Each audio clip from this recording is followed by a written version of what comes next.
दोस्तों नमस्कार, उम्मीद कर रहा हूँ आप सब लोग अच्छे होंगे। गेट ट्रिकोपीडिया के लास्ट सेशन में हम एसी सर्किट्स को पढ़ रहे थे। हमने बेसिक केवीएल केसीएल को एनालाइज किया, नोडल को पढ़ा, इक्विवेलेंट इम्पीडेंस कैसे कैलकुलेट करते हैं उसको देखा। आज का जो एपिसोड है इसमें हम नेटवर्क थ्योरम्स की बात करेंगे इन एसी सर्किट्स। तो सबसे पहले बात करते हैं लीनियरिटी थ्योरम की, लीनियरिटी एंड होमोजेनिटी। तो लीनियरिटी के अंदर ही होमोजेनिटी भी आ जाएगी, ठीक है, इसकी बात करते हैं। तो जो आपने डीसी सर्किट्स में पढ़ा था लीनियरिटी थ्योरम, ये बिल्कुल वैसा ही है। इसमें जस्ट एक चीज़ और एक्स्ट्रा ऐड हो जाती है और वो है फेज। जरा देखिए कैसे। अगर हमारे पास कोई लीनियर सर्किट है इंक्लूडिंग द लोड, ठीक है, सोचिए हमारे पास कोई लीनियर सर्किट है, इसके अंदर आरएलसी लगे हुए हैं, ठीक है, और यहां पे कोई लोड लगा हुआ है, ठीक है भाई। लोड को मैं रेजिस्टिव ले लेता हूं। ऐसा कोई जरूरी नहीं है रेजिस्टिव लोड लो, आप इन जनरल जेडएल ले लो, मतलब इसमें इंडक्टर भी हो सकता है, कैपेसिटर भी हो सकता है, ठीक है। इस तरह का मान लीजिए लोड है और यहां पे मान लीजिए मेरे पास कोई सोर्स है और सोर्स की वैल्यू है Vm sine of omega naught T plus theta naught. मान लीजिए ये मेरे पास सोर्स की वैल्यू है, ठीक है, और इस सोर्स की हेल्प से हमने यहाँ पे करंट निकाल लिया है और करंट है मान लीजिए I naught sine of omega naught T plus five. मान लीजिए ये करंट है।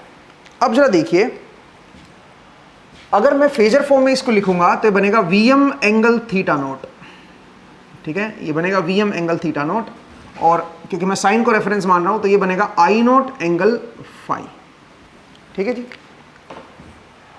अच्छा, जरूर नहीं है आउटपुट पे आप करंट ही लो, आउटपुट पे आप वोल्टेज भी ले सकते हो, मतलब इस साइड पे आप वोल्टेज को भी कंसीडर कर सकते हो। इनपुट पे हमने वोल्टेज सोर्स लगा रखा है, इधर आप करंट को देखो चाहे वोल्टेज को देखो, कोई फर्क नहीं पड़ता, ठीक है ना। तो अगर मैं साइन ओमेगा नोट टी को रेफरेंस मानूंगा तो इसको मैं लिख सकता हूं फेजर फॉर्म में Vm एंगल थीटा नोट, ये बनेगा आई नोट एंगल फाइव। अब मान लीजिए मैं इसको एक कांस्टेंट नंबर से मल्टीप्लाई कर रहा हूं के, बट वो जो कांस्टेंट नंबर है वो इन जनरल एक कॉम्प्लेक्स नंबर है, उसका अपना एक फेज भी है, मतलब ये एक कॉम्प्लेक्स नंबर है कोई, ठीक है, इसका अपना एक मैग्नीट्यूड है, एक फेज है। अच्छा, π/2 ले लो, π/6 ले लो, कुछ भी ले लो, ठीक है, इसका अपना एक मैग्नीट्यूड है और इसका अपना फेज है। इससे मैं इसको मल्टीप्लाई कर रहा हूं। तो अगर आप मल्टीप्लाई करोगे तो ये जो सिग्नल है, ये जो इनपुट वोल्टेज सोर्स है, इसकी वैल्यू आएगी kVm, क्योंकि मैग्नीट्यूड तो आगे मल्टीप्लाई हो जाएगा, kVm sine of omega naught T plus theta naught तो पहले था, उसमें π/6 और ऐड हो जाएगा। इसका मतलब जब भी आप ऐसे मल्टीप्लाई करते हो साइनसॉइड के साथ इस कॉम्प्लेक्स नंबर को, तो मैग्नीट्यूड मल्टीप्लाई जाता है और फेज ऐड हो जाता है, ठीक है। अब ऐसा होने से इधर क्या फर्क पड़ेगा? तो होमोजेनिटी थ्योरम कहती है कि जिस फैक्टर से आप इनपुट को मल्टीप्लाई करोगे उसी फैक्टर से आउटपुट भी मल्टीप्लाई हो जाएगा। इसका मतलब ये हुआ कि मैग्नीट्यूड यहां पे भी k से मल्टीप्लाई होगा और जो फेज में आपने यहां पे मल्टीप्लाई किया है वो यहां पे मल्टीप्लाई होगा। तो असल में फेज ऐड होता है, ध्यान रखिएगा, जब भी आप मल्टीप्लाई करते हो कांस्टेंट नंबर को तो उसका जो फेज होता है वो ऐड होता है। जैसे यहां पे ऐड हुआ है तो यहां पे भी ऐड हो जाएगा। इसका मतलब यहां पे जो करंट बनेगा वो क्या बनेगा, वो बनेगा k आई नॉट, मैग्नीट्यूड ये हो जाएगा और फेज क्या बन जाएगा, फाइव तो पहले से था, π/6 और उसमें ऐड हो गया, ठीक है। तो अब जरा देखिए होमोजेनिटी यहाँ पे किस तरह से लगती है। यहाँ पे सिर्फ मैग्नीट्यूड पे नहीं लगती है। डीसी सर्किट्स में केवल हम मैग्नीट्यूड देखते थे, केवल मैग्नीट्यूड को एक कांस्टेंट नंबर से मल्टीप्लाई करते थे, ठीक है। बट एसी सर्किट्स में चीज़ें थोड़ी बदल जाएंगी, वहाँ पे ना सिर्फ मैग्नीट्यूड आपका मल्टीप्लाई होगा, फेज भी उसमें बदलाव आएगा। फेज में भी आप जो है ना, जितना फेज में बदलाव करोगे उतना ही फिर आउटपुट साइड पे आपको फेज में बदलाव करना होगा, ठीक है। अगर यहाँ पे π/6 ऐड कर रहे हो तो यहाँ पे π/6 आपको ऐड करना होगा, ठीक है ना। आई होप आपको ये समझ आया कि किस तरह से एसी सर्किट्स में होमोजेनिटी को हम अप्लाई करते हैं। अब इतनी जानकारी काफ़ी है। अगर आपको याद हो, डीसी सर्किट्स में हम मल्टीपल सोर्सेज को भी लेके चलते थे। एक सोर्स वोल्टेज सोर्स होता था, एक करंट सोर्स होता था और एक टेबल दे दी जाती थी। अब वो टेबल वाले क्वेश्चन एसी सर्किट्स में चांसेस बहुत कम है बनने के, बट आपको इतना तो बेसिक आपको पता होना चाहिए। जो ये मैंने आपको बताया है, ये आपको गेट के पॉइंट ऑफ व्यू से पता होना चाहिए, तो इसको आप ध्यान रखिएगा, ठीक है। अब हम बात करते हैं सुपरपोजिशन थ्योरम की। सुपरपोजिशन थ्योरम एसी सर्किट्स में बहुत ज़्यादा इंपॉर्टेंट हो जाती है। डीसी सर्किट में इतनी इंपॉर्टेंट नहीं थी, एसी सर्किट्स में बहुत ज़्यादा इंपॉर्टेंट हो जाएगी। जरा देखिए कैसे। तो अब बात करते हैं सुपरपोजिशन थ्योरम की।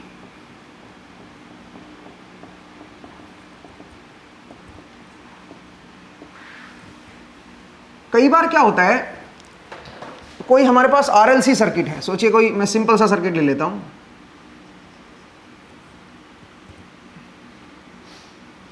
मान लीजिए ये सर्किट है, ठीक है, और यहां पे हमारे पास एक करंट सोर्स है और यहां पे हमारे पास एक वोल्टेज सोर्स है, ठीक है।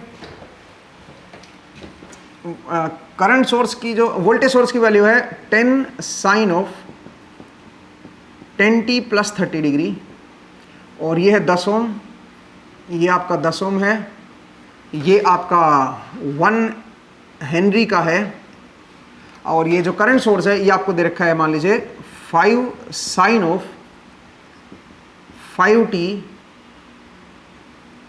- 30 डिग्री। मान लीजिए ये करंट सोर्स दे रखा है, और ये जो कैपेसिटर है ये दे रखा है, मान लीजिए आपको 0.1 फेरेड का, ये आपको कैपेसिटर दे रखा है।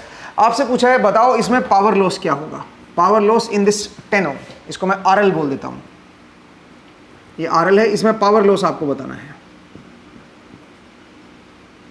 पावर लॉस कैलकुलेट करना है क्या होगा। तो पावर लॉस कैलकुलेट करने के लिए आप क्या करोगे बताओ जरा। इसमें जो करंट आएगा उसकी आरएमएस वैल्यू निकाल लो, ठीक है। तो आप ये कह सकते हो इस करंट को अगर मैं IT बोल दूं तो आप बोलोगे IT RMS का स्क्वायर इंटू RL कर दो। ये हमारे पास क्या आ जाएगा, पावर लॉस आ जाएगी इसके अंदर, कितनी पावर लॉस होगी, ठीक है। अब सवाल यहाँ पे ये है कि IT की RMS वैल्यू क्या आएगी। तो पहले तो एक काम करते हैं, इंस्टेंटेनियस वैल्यू निकाल लेते हैं। लेकिन प्रॉब्लम यहाँ पे ये है कि यहाँ पे 2 सोर्स लग रहे हैं, यहाँ पे फ्रीक्वेंसी 10 है और यहाँ पे फ्रीक्वेंसी 5 है। तो एक तरह से डिफरेंट फ्रीक्वेंसी के सोर्सेज यहाँ पे एक्ट कर रहे हैं। तो अगर डिफरेंट फ्रीक्वेंसी के सोर्सेज एक्ट कर रहे हैं, ऐसे केस में फिर हम करंट कैसे निकालें इसमें, या इसके अक्रॉस वोल्टेज कैसे निकालें।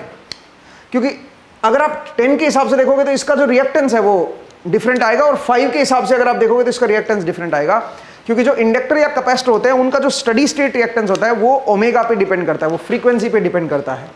और अगर आपने फ्रीक्वेंसी बदल दी तो उनके रिएक्टेंसेस भी बदल जाएंगे। तो अब यहाँ पे एक ही चारा है, दोनों सोर्स को एक साथ नहीं ले सकते हो, क्योंकि अगर दोनों सोर्स को एक साथ लोगे तो इसको क्या डिफाइन करोगे बताओ। इसको j⍵L लिखना है तो ओमेगा की वैल्यू 10 लोगे कि 5 लोगे, ये दिक्कत है। तो इसलिए हम एक टाइम पे एक सोर्स को लेते हैं और उसकी हेल्प से कैलकुलेशन करते हैं। तो सोचिए मैंने सबसे पहले ये वाला सोर्स लिया, वोल्टेज सोर्स, तो करंट सोर्स को डीएक्टिवेट कर दो, ठीक है। तो अगर इसको डीएक्टिवेट करोगे तो ओपन हो जाएगा भैया, तो ये एक तरह से पूरी ब्रांच ही ओपन हो गई। तो जो सर्किट बनेगा, अगर मैं सिर्फ एक वोल्टेज सोर्स लूं तो जो सर्किट बनेगा वो कुछ इस तरह का बनेगा। यहां पे क्वेश्चन को आप सिर्फ सुपरपोजिशन थ्योरम से ही कर पाओगे, ठीक है।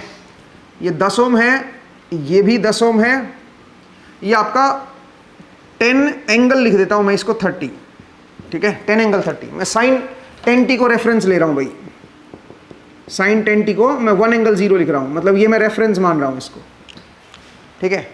साइन 10t मेरा रेफरेंस है, इसको मैं लिखूंगा 1 एंगल 0। तो अगर मैं यहां पे देखो तो ये बनेगा 10 साइन एंगल 10 एंगल 30, ठीक है, इस तरह से लिख देता हूं इसको। अब मुझे बताओ ये 10 है, ये भी 10 है, इसको क्या लिखें, इसको लिखेंगे j⍵L। ओमेगा की वैल्यू क्योंकि 10 है तो ये बन जाएगा J10 ओम, ठीक है, इस तरह का बनेगा। क्योंकि यहाँ पे एक ही सोर्स है तो डीएक्टिवेट हो ही गया भाई, तो ओमेगा की वैल्यू डिफाइन कर देगा। तो उसके हिसाब से ये सर्किट बनेगा। इधर वाला जो कैपेसिटर है ये ओपन हो चुका है करंट सोर्स की वजह से। तो अब आप क्या करोगे, अब आप ये करंट निकाल लो, इसको मैं I1t बोल देता हूं। तो I1 को पहले फेजर फॉर्म में निकाल लेते ना, तो फेजर फॉर्म में क्या बनेगा, 10 एंगल 30 डिवाइड बाई 10 एंगल 30, तो वोल्टेज सोर्स है डिवाइड बाई टोटल इंपीडेंस, और इंपीडेंस क्या बनेगा 20 प्लस J10, 20 प्लस J10 ये बन जाएगा। और इसको आप जो है ना कैलकुलेटर से सोल्व कर लो, चाहे आप कैसे भी सोल्व करो, इसको आप पोलर फॉर्म में निकालो। तो मेरे पास कैलकुलेटर है, मैं कॉम्प्लेक्स मोड में इसको सोल्व करूंगा, ठीक है। तो सबसे पहले आप कॉम्प्लेक्स मोड में जाइए और उसके बाद जो है वो आप पुट कर दीजिए 10 angle 30 divide by 20 plus 10 iota, ठीक है। तो इसकी जो वैल्यू आएगी दोस्तों, वो जो मेरे पास वैल्यू आ रही है वो है 0.45 angle 0.45 at an angle of 3.43। एक बार आप लोग भी चेक कर लें, भी हो सकता है मेरे से कैलकुलेशन मिस्टेक हो जाए। तो ये मेरे पास I1 करंट आएगा अकेले इस सोर्स की वजह से। तो अब इसको वापस मैं साइनोसाइड में लिख देता हूं, क्योंकि साइन 10t को हमने रेफरेंस माना था यहां पे। तो इसको लिखूंगा 0.45 साइन ऑफ 10t प्लस 3.43 इतना डिग्री, ठीक है। ये हमारे पास क्या आ गया, ये करंट आ गया नीचे की तरफ, because of this source only, ठीक है। अकेले इस सोर्स की वजह से इस तरफ जो करंट आएगा वो ये आएगा। अब एक काम करते हैं, इसको डीएक्टिवेट करते हैं और इसको रखते हैं बस। तो सर्किट जो बनेगा वो फिर ये बनेगा। यहां पे है हमारे पास 10 ओम, ठीक है। अच्छा इधर आ जाइए, इधर जो है ये है हमारे पास 10 ओम और ये इंडक्टर है, इधर ये कैपेसिटर लगा हुआ है, और यहां पे हमारे पास करंट सोर्स है।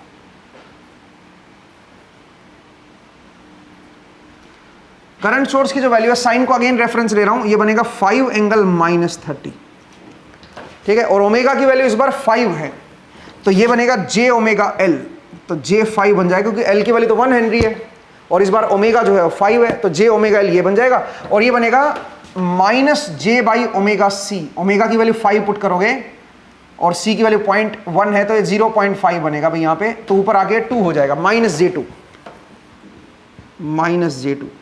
ठीक है भाई, ये बन जाएगा इस तरह से। तो इसका मतलब अब जो सर्किट बनेगा वो इस तरह का बनेगा। हमें ये करंट चाहिए, अब मैं इस करंट को I2 बोल रहा हूं। तो I2 को निकाल लेते हैं पहले फेजर फॉर्म में। तो I2 को कैसे निकालोगे, करंट डिवीजन रूल लगेगा। टोटल करंट पीछे से कितना आ रहा है बताओ, 5 एंगल -30 इंटू, अब मुझे डिवाइड करना है, तो इस ब्रांच का करंट चाहिए, तो ये ब्रांच का इंपीडेंस ऊपर रखो 10 डिवाइड बाय टोटल, इन दोनों को जोड़ दो, तो 10 प्लस 10 प्लस J5, तो 20 प्लस J5 हो जाएगा। ये हमारे पास क्या बनेगा दोस्तों, ये हमारे पास इधर का करंट आएगा I2। अब इसको अगर मैं फेजर फॉर्म में दिखा लूं, तो फेजर फॉर्म में देखता हूं कि क्या वैल्यू आएगा। तो ये बनेगा 5 एंगल 30 हो, मल्टीप्लाई कर देता हूं ना भाई, तो 50 एंगल -30, तो ये ऊपर न्यूमरेटर में हो गया और डिनोमिनेटर में होगा 20 प्लस 5 आयोटा। तो इसकी जो वैल्यू आई है उसको अगर हम पोलर फॉर्म में देखें तो ये बन रहा है 2.42 at an angle of -44 degree. और इसको अगर मैं वापस साइन में कन्वर्ट करूंगा तो ये बनेगा 2.42 साइन ऑफ 5t, क्योंकि ओमेगा की वैल्यू 5 है, 5t -44 डिग्री, ठीक है। ये हमारे पास इस सोर्स की वजह से इधर का करंट आ गया। अब सोचिए दोनों सोर्स हमने एक साथ लगा दिए हैं, तो जब दोनों सोर्स एक साथ लगाओगे तो दोनों ही करंट क्या हो जाएंगे, सुपर इंपोज हो जाएंगे। तो जो नेट करंट आएगा अब वो इन दोनों का सम आएगा।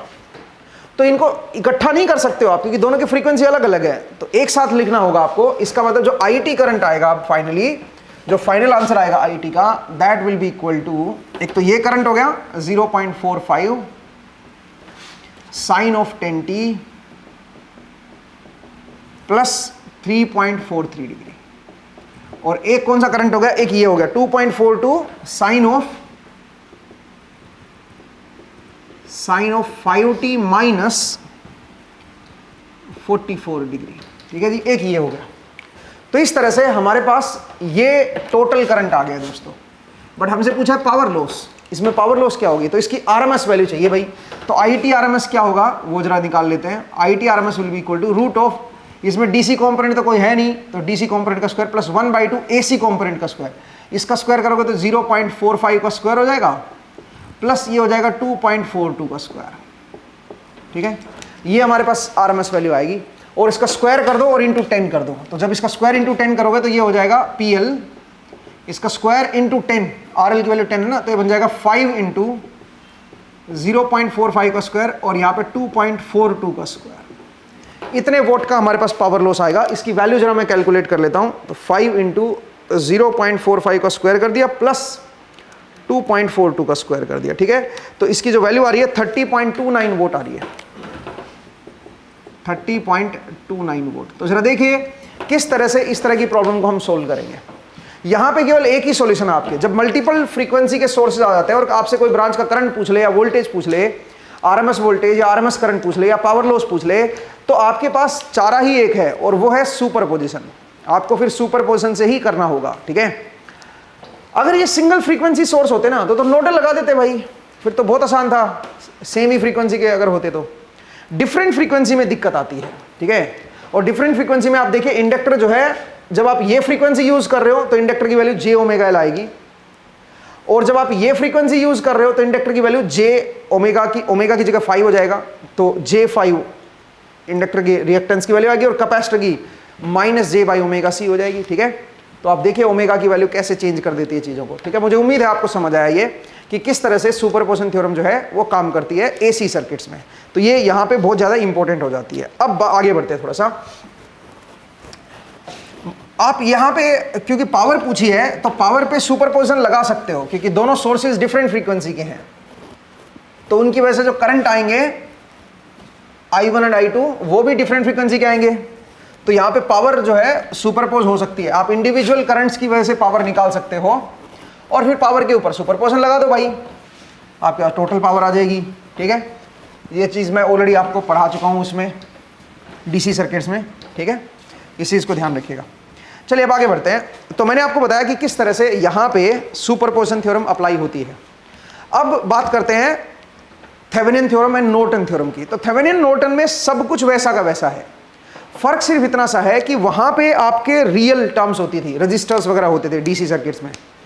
इंडक्टर या कैपेसिटर का कोई सिग्निफिकेंस नहीं होता था DC में। AC में क्या होगा, अब आपका जो सर्किट है उसके अंदर कॉम्प्लेक्स क्वांटिटीज भी हैं, उसके अंदर आपका इंडक्टर भी है, कैपेसिटर भी है, तो वो सब भी आएगा। तो अब यहाँ पे जो थेवेनिन इक्विवेलेंट बनेगा लीनियर सर्किट का, उसमें हम VTH कैलकुलेट करेंगे और एक ZTH कैलकुलेट करेंगे, इक्विवेलेंट थेवेनिन इंपीडेंस कैलकुलेट करेंगे। ठीक है, जरा देखिए अगर हमारे पास कोई लीनियर सर्किट है,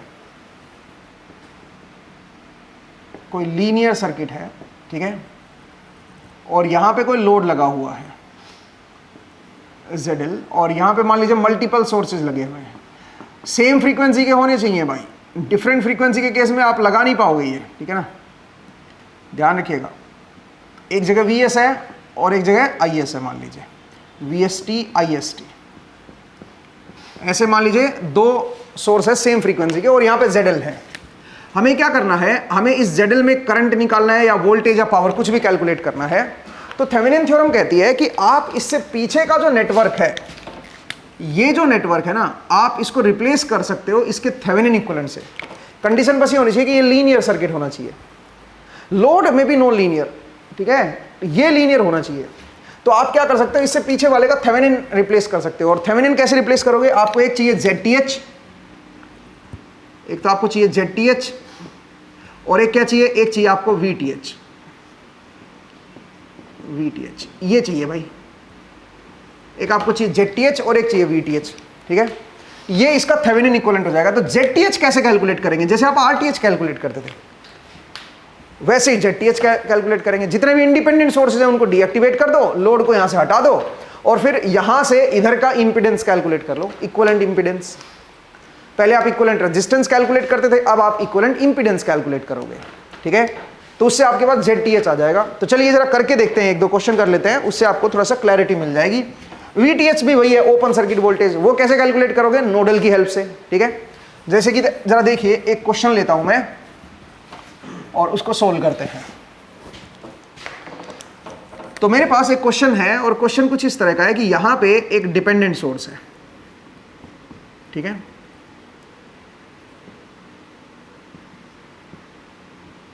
यहाँ पे आपका एक, मैं सिंपल सा ले रहा हूँ भाई, ठीक है,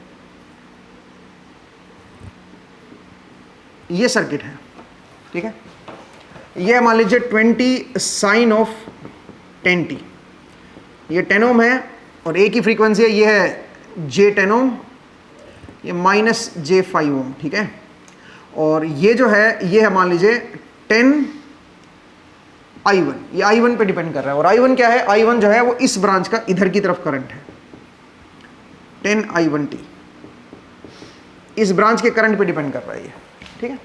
आपको इसका थेवेनिन इक्विवेलेंट बताना है, इस सर्किट का थेवेनिन इक्विवेलेंट बताना है आपको, VTH एंड ZTH की वैल्यू बतानी है।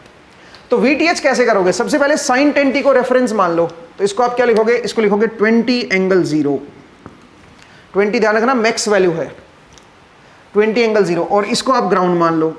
तो आप क्या कर सकते हो, नोडल की हेल्प से यहां की वोल्टेज निकाल सकते हो, जो वोल्टेज यहां की आएगी वो यहां पे भी आएगी भाई, क्योंकि ओपन पड़ा हुआ, इधर कोई करंट तो आ नहीं रहा, तो कोई ड्रॉप तो आएगा नहीं कैपेसिटर में, जो वोल्टेज यहां पे होगी वही वोल्टेज यहां पे भी आ जाएगी आपके पास, वही मेरी क्या होगी बताओ जरा, वही मेरी थेवेनिन वोल्टेज हो जाएगी या ओपन सर्किट वोल्टेज हो जाएगी, ठीक बात है।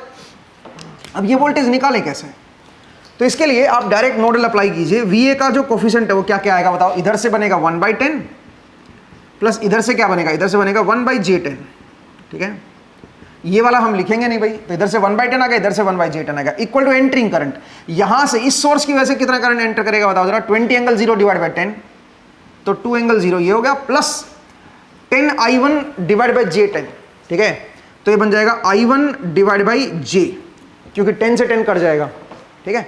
अब I1 कैसे कैलकुलेट करें, और वो भी ऊपर की तरफ I1 निकालना है मुझे, तो इसका मतलब नीचे से स्टार्ट करो, 0 माइनस से प्लस चल रहे हो तो plus 20 angle 0 minus VA divide by 10, ये क्या हो जाएगा, ये हो जाएगा I1, ठीक है।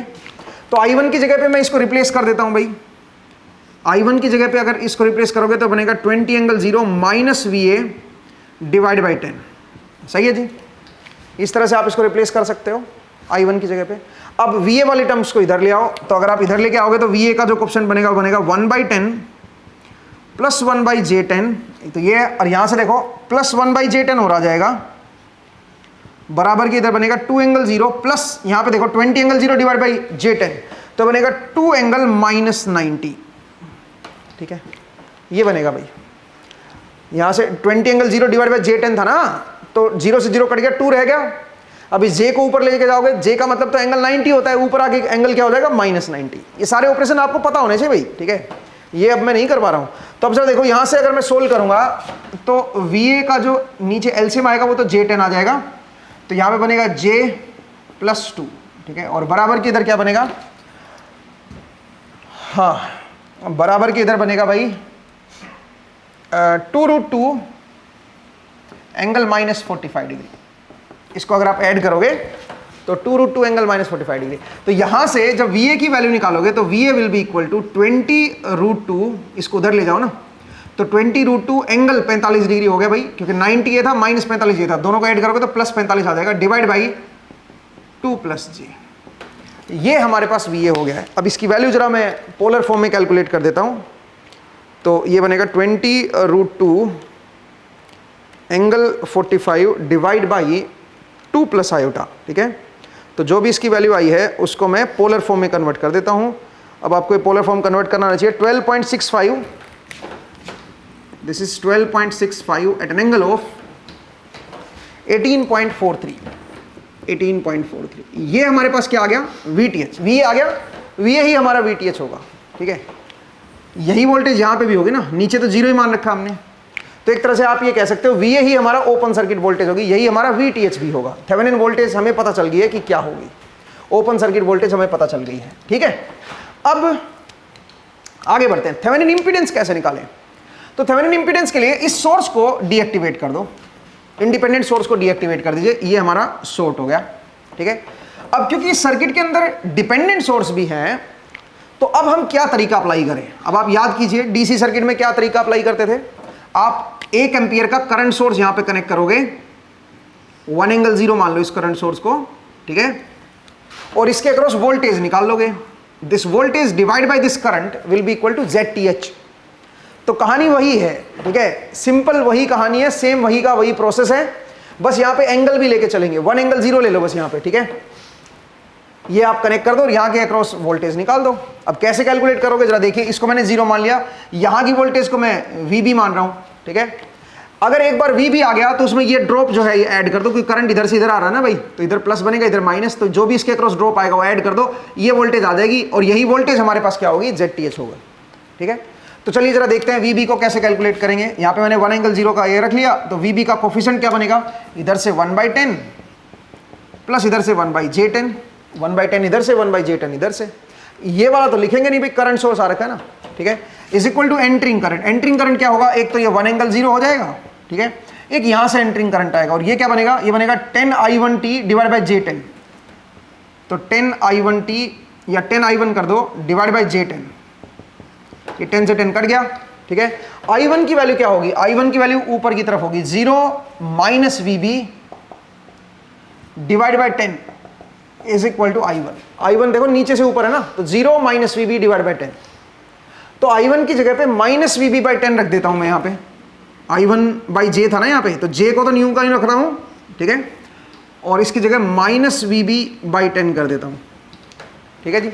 और ये VB अब आपका इधर आ जाएगा, तो VB का जो क्वेश्चन बनेगा वो बनेगा 1/10 प्लस 2/J10, 2/J10, ठीक है, और बराबर के इधर आ गया 1 एंगल 0, ठीक है। अब अगर मैं यहाँ से VB को कैलकुलेट करूँगा तो VB will be equal to, इसका J10 LCM आएगा, इधर चला जाएगा J10, ठीक है, डिवाइड बाई J+2, ये हमारे पास VB आ गया, यहाँ की वोल्टेज आ गई है। अब यहाँ की वोल्टेज तो आ गई, बट हमें तो यहाँ की वोल्टेज चाहिए ना इस पॉइंट की, और जो यहाँ की वोल्टेज आएगी वही ZTH भी होगा, क्योंकि जो ये वोल्टेज है डिवाइड बाई ये करोगे तो उतना ही रहेगा, ठीक है।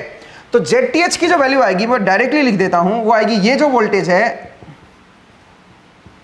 उसमें ऐड कर देता हूं ये जो ड्रॉप है ये -J5, जो ड्रॉप की वैल्यू आएगी भाई 1 एंगल 0 को इससे मल्टीप्लाई करोगे तो -J5 ही रहेगा, और क्योंकि आप माइनस से प्लस चल रहे हो तो ये जुड़ जाएगा इसमें, तो इसलिए मैंने जोड़ दिया इसको -J5। इस तरह से आप जो है वो ZTH को कैलकुलेट करोगे। तो आप जरा देखिए, डिपेंडेंट सोर्स आने की वजह से हमें करंट सोर्स वाला तरीका अप्लाई करना पड़ेगा। अगर ये डिपेंडेंट सोर्स ना होता तो बड़ा सिंपल था भाई, उस केस में तो इंपीडेंसेस का सीरीज पैरेलल लेना था, जो कि वही रेजिस्टेंस वाला ही रूल से ही हम सीरीज पैरेलल ले सकते हैं, ठीक है, जो आपने इक्विवेलेंट इंपीडेंस लास्ट एपिसोड में भी सीखा है कैसे कैलकुलेट करते, तो वही तो है थेवेनिन इंपीडेंस। थेवेनिन इंपीडेंस से पीछे वाले का इक्विवेलेंट इंपीडेंस ही तो है। प्रॉब्लम तब आती है जब आपका करंट सोर्स आ जाता है कोई, या डिपेंडेंट सोर्स आ जाता है कोई, ठीक है, चाहे वो डिपेंडेंट करंट सोर्स हो या डिपेंडेंट वोल्टेज सोर्स हो, तब दिक्कत आती है, तब आपको फिर ये अप्रोच लगानी होती है, VI मेथड लगाना होता है, ठीक है। तो दोस्तों आज का जो एपिसोड है इसमें हम इतना ही करेंगे। अगले एपिसोड में आपसे फिर से मुलाकात होगी, उसमें बची हुई जो थ्योरम्स हैं उनको डिस्कस करेंगे, खासकर जो मैक्सिमम पावर ट्रांसफर थ्योरम है, नॉर्टन थ्योरम है, उनको और हम डिस्कस करेंगे, बिकॉज वो भी इंपॉर्टेंट है गेट के पॉइंट ऑफ व्यू से, तो उनको हम नेक्स्ट एपिसोड में डिस्कस करेंगे, और उसके बाद फिर हम पावर एनालिसिस की तरफ बढ़ेंगे, ठीक है। तो आज के लिए इतना ही करते हैं, नेक्स्ट एपिसोड में फिर से मिलते हैं। अपना ख्याल रखिए, पढ़ते रहिए, मुस्कुराते रहिए, नेक्स्ट टाइम मिलेंगे। Thank you.